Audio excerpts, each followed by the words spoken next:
ईश्वरो वै श्रवणो दधातु कुबेराय वै श्रवणाय महाराजाय नमः।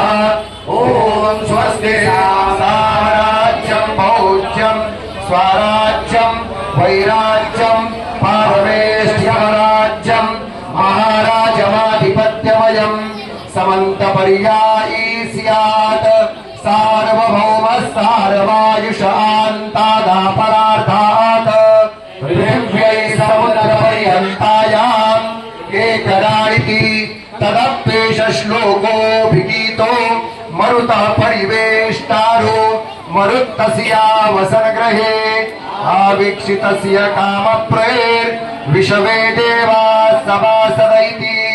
ओम एकदन्ताय विद्महे वक्रतुण्डाय धीमहि तन्नो दन्ति प्रचोदयात्।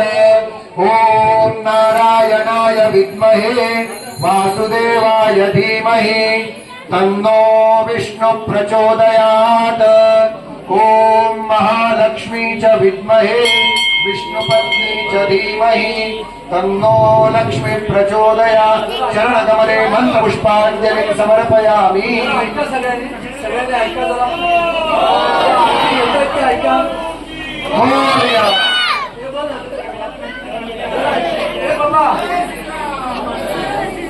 जरा ऐका, आपल्याला नियोजन सगळं करायचंय।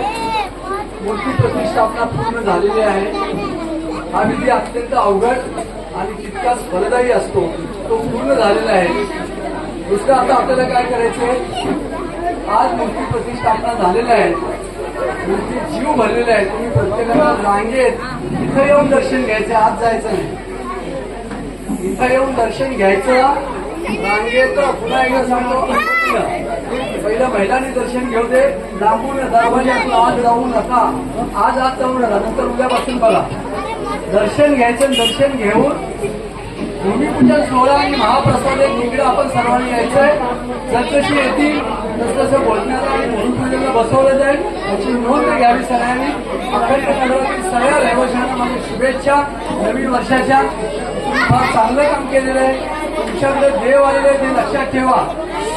जरा गडबड, अजून आपली गडबड चुकलीच नाही, अजून आपली गडबड चुकलीच नाही।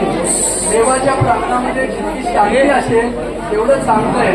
सर्वांनी त्याची नोंद घ्या आणि देव दर्शन घेतल्याशिवाय पुनश्च सांगतो, देवाच्या समोर प्रभू रामचंद्र, लक्ष्मण, सीता आणि हनुमानजी या 4 मूर्तींचा जीवस्य आणि प्रत्यक्ष सोहळा पार पडलेला आहे। दर्शन इथून घ्यायचं, लाईनीमध्ये समोर अग्नी आहे। आता नाही गाडीमध्ये उपाधी खाली पडली, हे असं होता का नाही, हे चुकीच असतं। तरी किती देवबळे आपण असतो तरी आपली सुरक्षा प्रथम, नंतर देव, हे ध्यानात ठेवून आपण दर्शन घ्यायचंय आणि त्या कडेला यायचंय। महाप्रसाद तिथं आहे। पुन्हा एकदा नवीन वर्षाच्या शुभेच्छा, धन्यवाद।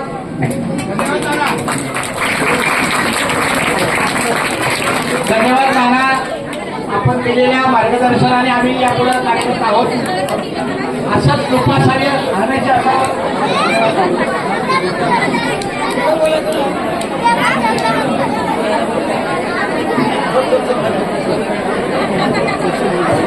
शक्यतो मुलांनी धावपळ करू नये, छोट्या मुलांकडे पालकांनी थोडं लक्ष द्यावं। अनाथांना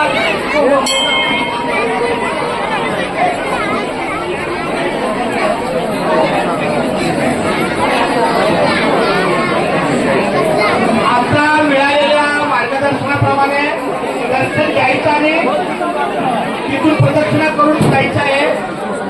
प्रत्येकाने सावकाश, मुलांची घाई नको। प्रत्येक पालकांनी आपल्या मुलांना जरा